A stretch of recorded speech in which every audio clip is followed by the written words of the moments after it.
हमें निर्वस्त्र होकर भोजन करवाए।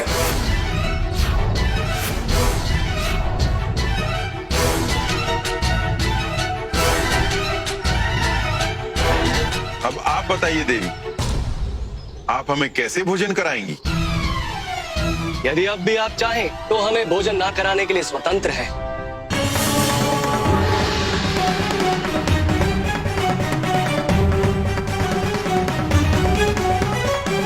हे महादेव, हे नारायण, अपनी पत्नियों के कहने पर हम सती अनुसुईया की परीक्षा लेने तो आ गए हैं, किंतु हमें एक बार पुनः विचार कर लेना चाहिए कि हम कोई अधर्म तो नहीं करने जा रहे।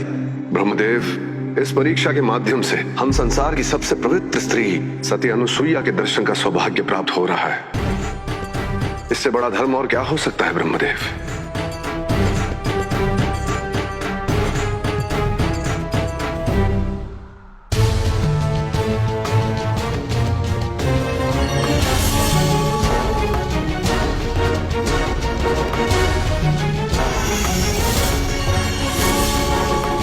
भिक्षाम देहि, भिक्षाम देहि, भिक्षाम देहि। हे अतिथियों, आपका स्वागत है। आइए आसन ग्रहण कीजिए। देवी, हम एक वर्ष में केवल एक बार भोजन ग्रहण करते हैं। शेष समय हम उपवास में रहते हैं, इसलिए हमारे भोजन करने के अपने कुछ नियम हैं।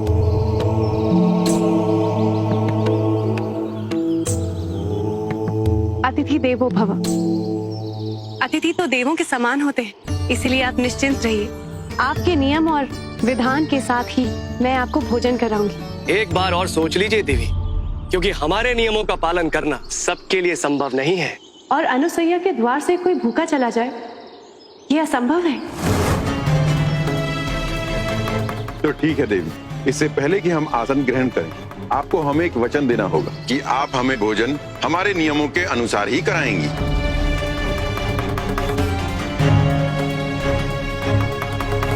मैं अत्रि पत्नी अनुसुईया आप सबको वचन देती हूँ कि आप ही के नियमों और आप ही के विधान के साथ मैं आपको भोजन कराऊंगी।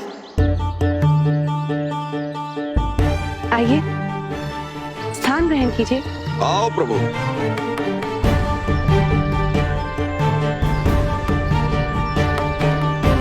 तो ठीक है देवी, अब ध्यान से सुनो। हमने ये व्रत लिया है, हम यजमान के यहाँ भोजन केवल तभी करते हैं जब यजमान हमें निर्वस्त्र होकर भोजन करवाए।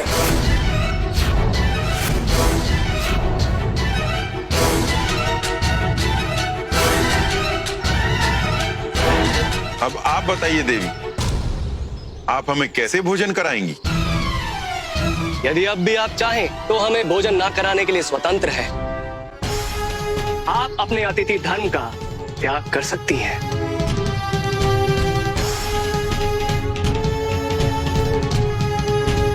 राजन, ये थी सती अनुसुईया की कथा।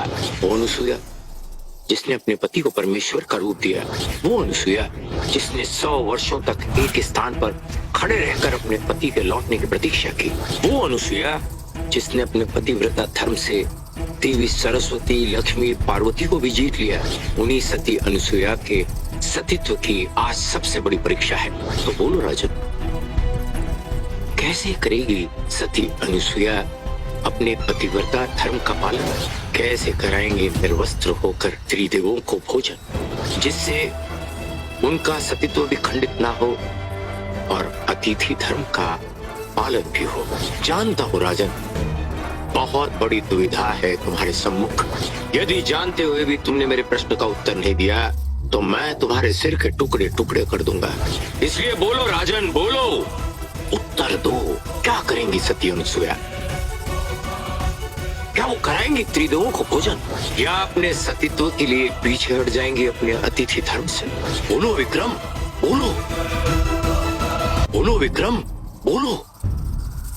बेताल, हम सर्वप्रथम ऐसी महान देवी को नमन करते हैं। सती अनुसुईया जैसी महान स्त्री का जन्म युगों युगों में एक बार होता है बेताल। राजन, प्रशंसा नहीं, मुझे मेरे प्रश्न का उत्तर चाहिए। ऐसा कोई मार्ग बताइए जिसमें दोनों धर्म समाये, सती अनुसुईया का सतीत्व भी बचे और साधु भी भूखा ना जाए। राजन, ऐसा कोई मार्ग है तो बताओ।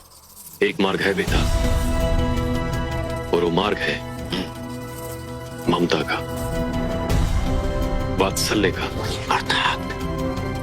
अर्थात ये बेटा कि एक माता और उसके पुत्र के मध्य का संबंध इस संसार का सबसे पवित्र संबंध होता है। इस संबंध में कोई दोष नहीं होता। एक स्त्री अपने पति के अतिरिक्त अपनी संतान के सम्मुख ही प्राकृतिक अवस्था में जा सकती है, और इसीलिए यदि देवी अनुसुईया ने त्रिदेवों को अपने पुत्र के रूप में स्वीकार कर लिया, उन्हें शिशु बना लिया, तो वो निर्वस्त्र होकर उन्हें भोजन करा सकती हैं। और इस प्रकार बेताल सती अनुसुईया अपने अतिथि धर्म का पालन भी कर सकती है और उनका सतीत्व भी खंडित नहीं होगा। उनके पास यही एकमात्र मार्ग है बेताल। राजन, सत्य कहा तूने, और इसलिए क्या सोच रही हो देवी? बोलो देवी।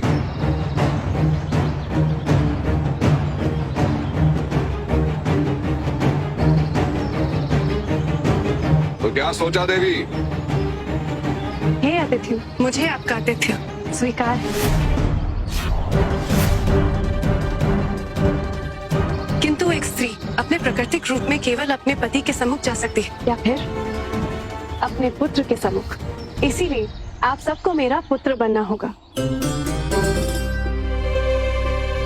केवल तभी मैं अपने पतिव्रता धर्म और आतिथ्य धर्म दोनों का पालन कर पाऊंगी। इसीलिए अतिथि, मैं आप सबको अपने पुत्र रूप में स्वीकार करती हूँ।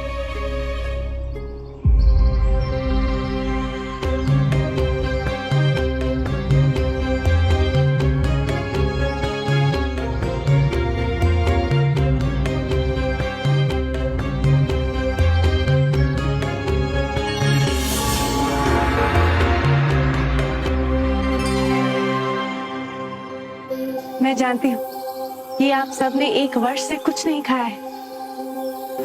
आइए, मैं आप सबको भोजन करा देती हूँ।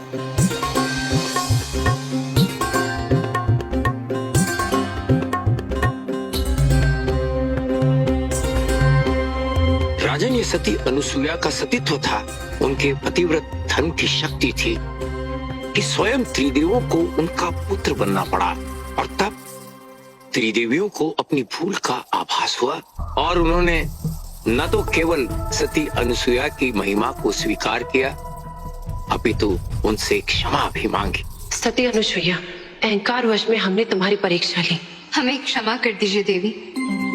देवियों, आपके कारण तो मुझे 3 पुत्रों का सुख मिला है। इससे बड़े सौभाग्य की बात एक स्त्री के लिए क्या हो सकती है? देवी, हम त्रिदेव इस जगत के कारक हैं। हमसे ये सृष्टि जन्मी है, किंतु आपने अपने सतीत्व से अपने पति को परमेश्वर बनाकर हम त्रिदेव को भी अपना पुत्र बना लिया। आप धन्य हैं देवी, आप धन्य हैं। राजन, मैं तुमसे प्रसन्न हूं। एक बार फिर से तुमने सही उत्तर दिया और मुझे लौटने का सही कारण, क्योंकि तू बोला और मैं चला। बेताल,